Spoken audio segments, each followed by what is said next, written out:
Hi, my name's Jennifer Hill. I'm a poet, an arts educator, and a circus performer. And today I have a poem titled Assignment for Self-Isolation. Turn the oven on for no reason at all. Regard every object in your room with a hello, including the nail file. Listen to that noise you can't identify without trying to name it. Describe your shoe in great detail.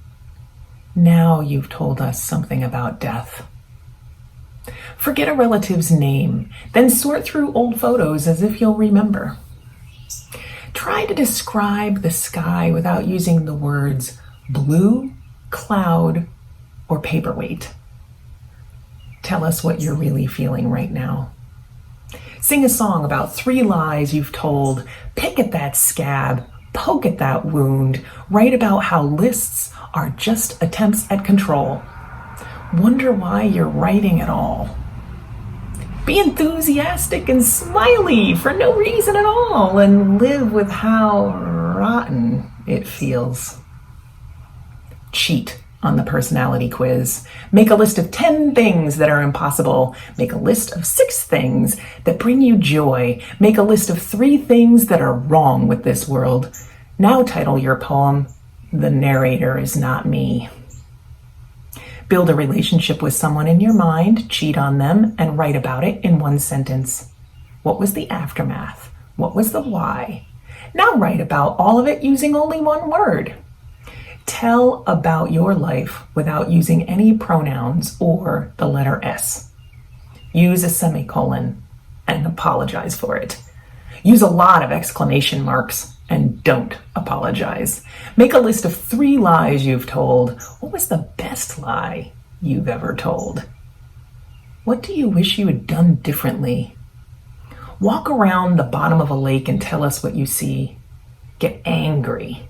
Lava level angry sad, and then bake a loaf of bread. Everyone is baking. It's better than thinking too much. Your oven is warm now.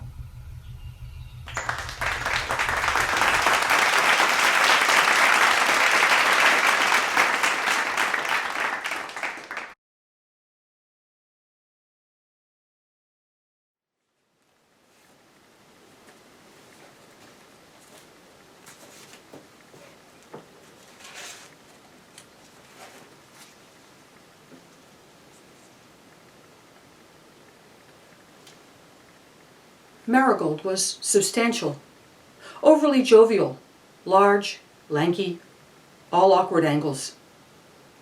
Ballet was attempted. Young men with wispy hair and pained expressions lifted her in teams. At some point, all agreed it should stop. Marigold danced alone across lands of ice and fire, rock and mire. She galumphed by cover of night, listening between each thudding figure for the silvery giggles of the lithe. One night, there followed 2 clumsy children with blotchy faces. The next, a man who muttered to himself and could meet no one's eyes. Then a woman brittle with age and apprehension. Each night more, 100, 1,000, dancing in their own flawed, fantastical ways. On the day the great sea monster rose, slime-covered, bored, and irritable, the people screamed and hid. The monster traveled across ice and fire, rock and mire, and at last found Marigold. She came forth to meet it, her dancers following, and occasionally stepping on one another's toes. Marigold looked the monster up and down and laughed her braying laugh. The monster recoiled, and Marigold and her dancers surged to close the distance. A long moment passed in which they could all hear each other breathing. Experimentally, the monster moved forward again, and the dancers skipped backward, waving their arms to keep their uncertain balance. The monster stared at the patterns they made, like seaweed, like the tops of waves, like the northern lights. A strange joy swelled within its heart. The monster flung its own arms up and twirled on its clawed and scaly feet. Marigold, seeing at last a dance that befitted her, joined in. One by one, the others took up the wild and unmeasured steps, each in their own irregular way. The moon rose, and thousands danced the monster tarantella.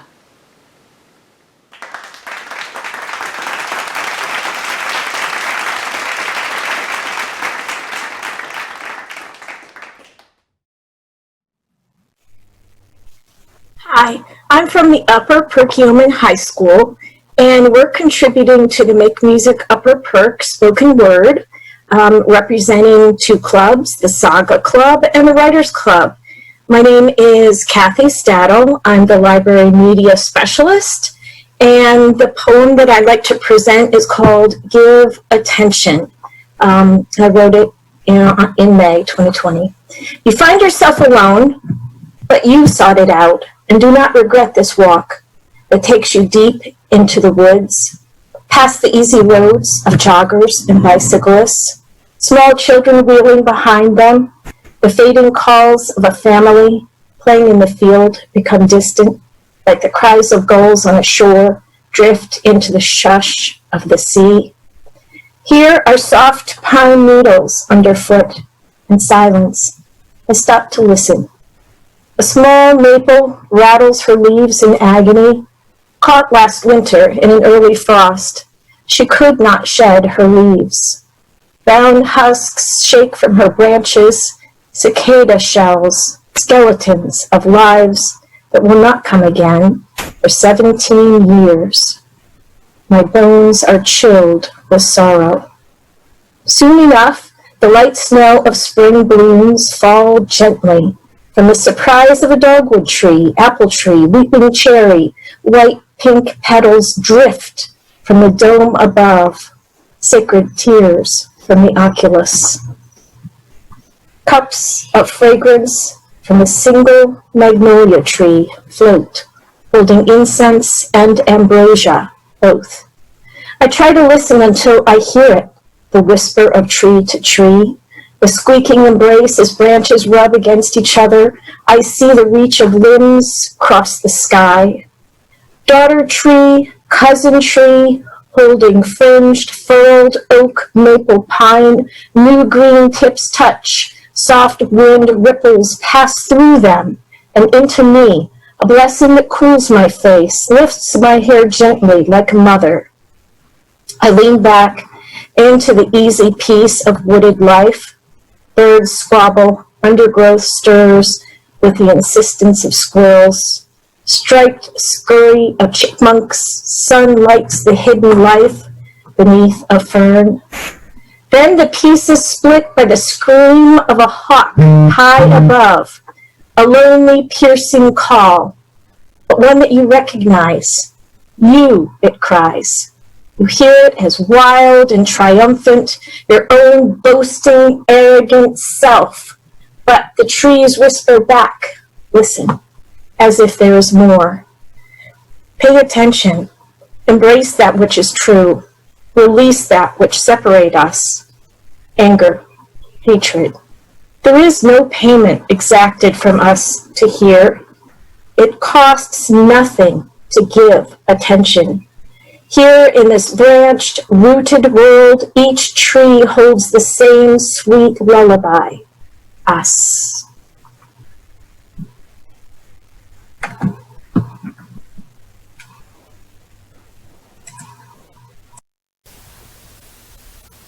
Tie a ring around my finger to remind me that I will always be one tug away from unraveling. Make it bright red so that it is noticeable to others, because God forbid somebody gets to know me without the precursor and warning of who I truly am. I cannot be deceitful, I am told, because who would love a man who is not fully there, whether that be mentally or physically? I am unsure because I did not ask. Because when you grow up with a target carved into your back by a hand that you guided, is it really you that gets to ask the questions? Because it seems that the questions only come from others, and no matter the validity of their concern or curiosity, I must answer them because I am playing the defense. I should be lucky that they're even asking, shouldn't I? Because there is no way that these questions are meant to be mocking. correct? And even if we were to tempt the chance that they were, shouldn't I still be thanking God that no one has laid a hand on me, and that the slurs thrown my way have never been uttered over a bleeding injury? Because when it boils down to it, my luck, so you call it, comes from your lack of confrontation. You praise me and my accomplishments, you call me brave, only to not bat an eye when your best friend or beloved neighbor utters a word you know they shouldn't. And yet, I still appreciate your love for me, because I have learned that this life is best described as take it or leave it. And despite your flaws, I feel bad for even stating that you are sometimes in the wrong, because I know where I lie in the minds of others. And I should be thankful that I'm not lying in a grave. It was dark. The subtle sounds of the beeping monitors never kept me at ease. My eyes were still closed. I couldn't move a single muscle in my body. Nurses' voices talking quietly around me. All I could do was panic. No screaming. No crying. No moving. No nothing. Just pure pain and fear. It was dark. I slowly tried moving my muscles, but then found myself not breathing. Heart monitors going off.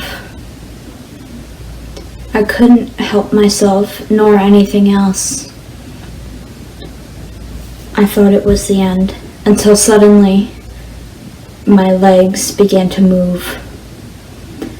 My arms began to lift uncontrollably. The breathing tube was starting to move. No. I couldn't breathe. My muscles were all spasming at one time. My dad screamed. Her eyes are rolling to the back of her head. Please help. I tried to talk, but I couldn't move my jaw. I sounded like a zombie trying to communicate. Eventually, I stopped trying. I needed the air. I couldn't gulp down the oxygen fast enough from the oxygen mask.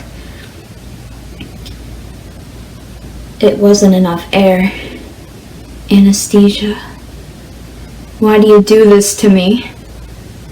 Anesthesia. My dad is having a panic attack. Anesthesia. I'm going to die.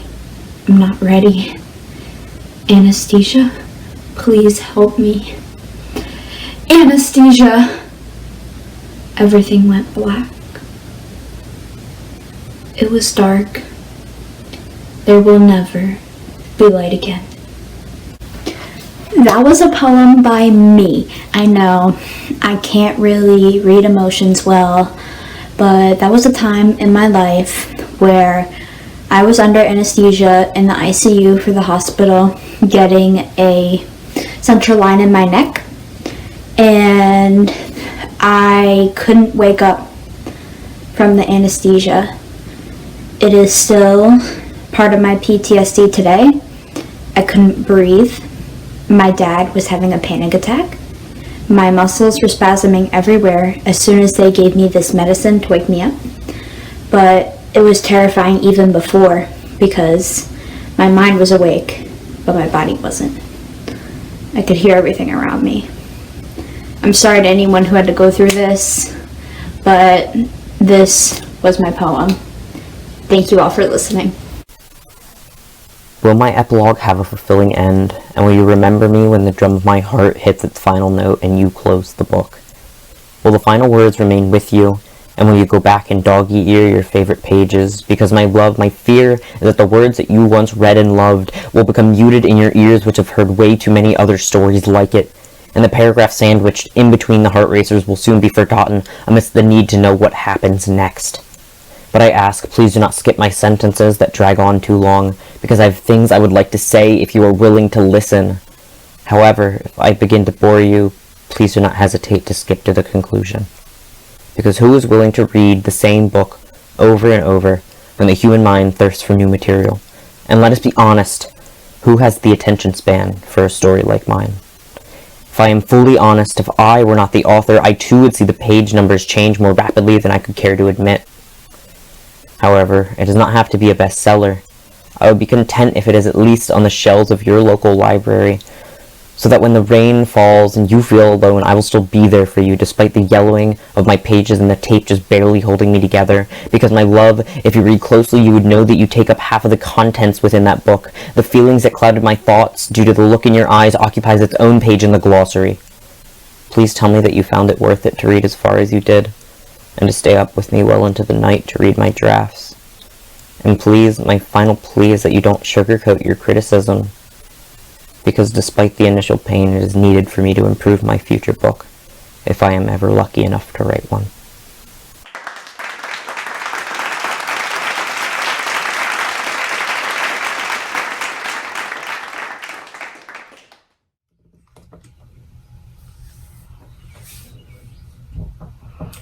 Hi, my name is Jennifer Hill. I'm a poet, an arts educator, and a circus performer.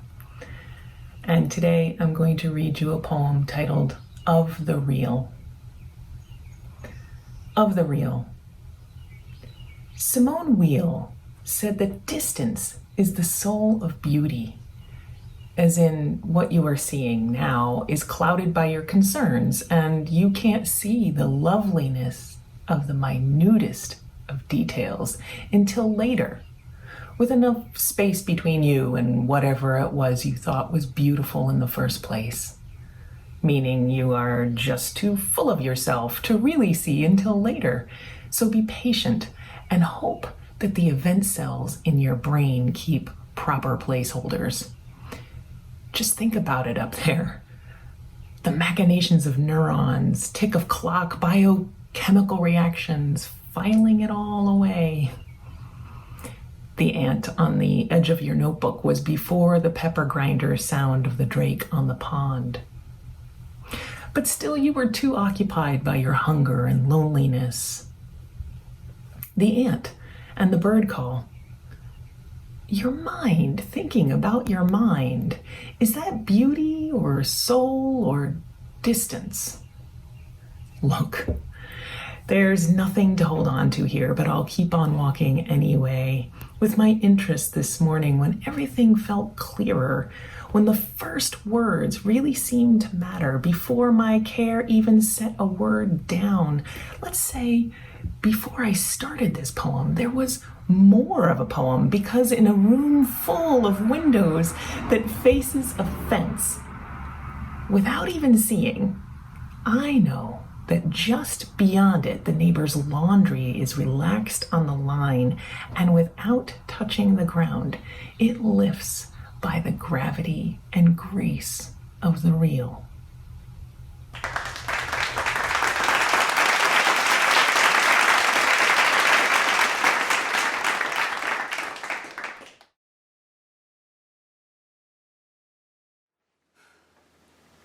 To the person who left a note on my windshield. Apparently, I am a douche, having parked in a way that didn't consider others. Moreover, you write, should I so sin again, you will come to where I live and kick the dog I don't have. What you don't know about, douche-accusing dude, is the cars that got there first. They drove away before dawn, leaving my car alone, contextless, explainless, yet apparently not blameless, so you flamed me in a note that rain pasted to the glass. I was impressed.